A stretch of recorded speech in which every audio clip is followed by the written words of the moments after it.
Geografia e sua origem. A geografia significa descrição da Terra. Geo significa terra e grafia significa descrição. A geografia teve a sua origem na Grécia Antiga pelos gregos, que eram observadores e questionadores. Mas até a geografia se tornar uma ciência que conhecemos hoje em dia, ela sofreu por vários impactos na nossa sociedade e nesse tempo que ela se transformou e se expandiu para o resto do mundo inteiro. Um dos exemplos foi a Igreja Católica, que não afetou simplesmente a geografia, mas também diversas outras áreas de conhecimento. A Igreja Católica prezava sempre pela fé e muito pelos que os padres, pastores falavam. A igreja controlava bastante o governo e as pessoas, então teve o impacto da razão com a fé, transformando esse tempo do ofuscamento do conhecimento em Idade das Trevas, onde a Igreja Católica governava sobre tudo e todos e ofuscava o conhecimento, a sabedoria e principalmente a razão. Com isso veio o Iluminismo, que defendia o conhecimento e a razão e ia contra diversas coisas que a Igreja Católica impunha à força para todo e todos.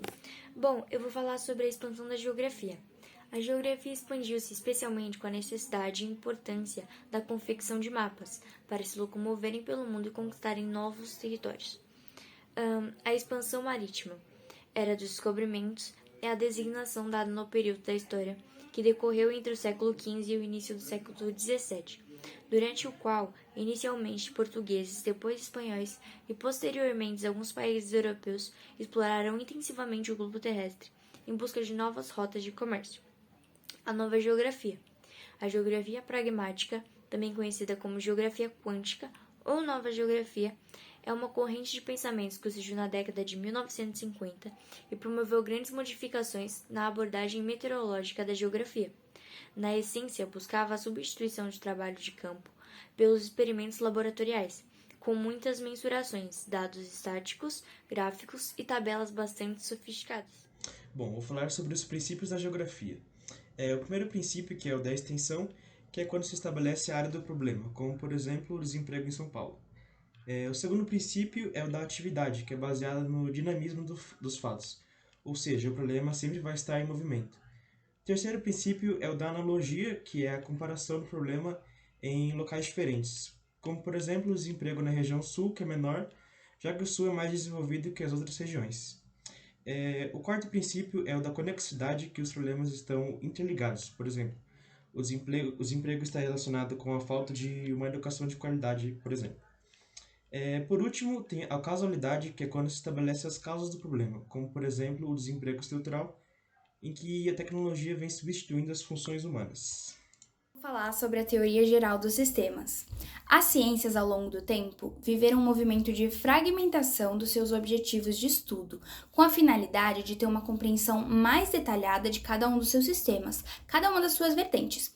E esse aprofundamento permite novas descobertas e avanços que colaboram para uma visão consistente e real do todo, seja em geografia, física, economia, medicina e em outras áreas. A teoria geral dos sistemas nos permite olhar para a Terra de uma forma mais integrada, conhecendo profundamente e detalhadamente cada um dos seus sistemas, que são o biogeográfico, o geológico, o hidrográfico, o atmosférico e o antrópico. Então, a teoria geral dos sistemas consiste basicamente nesses sistemas: o geológico, que é a estrutura rochosa, hidrográfico, que são os corpos d'água, como oceanos, rios, lagos e geleiras; o biogeográfico, que são seres vivos, vegetais e animais; o atmosférico, que são fenômenos meteorológicos, temperaturas e precipitações; e o antrópico, que é a ação humana sobre a natureza.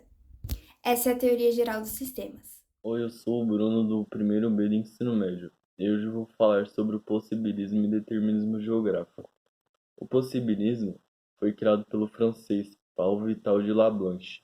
Ele criou o possibilismo pois achava que o determinismo era insuficiente para explicar o desenvolvimento das nações. Ele acreditava que o ser humano poderia criar técnicas e utilizá-las para seu desenvolvimento. Ele também criou o conceito de gênero de vida, que é o equilíbrio entre o ser humano e seus recursos naturais. E o determinismo foi impulsionado pelo alemão Friedrich Ratzel. Ele usou o determinismo para justificar o neocolonialismo na Ásia e no continente asiático e no continente africano. Ele também acreditava que as características genéticas determinavam o desenvolvimento de uma sociedade. Ele criou o conceito de espaço vital, que são os recursos naturais que atendem às necessidades de acordo com a sua potencialidade.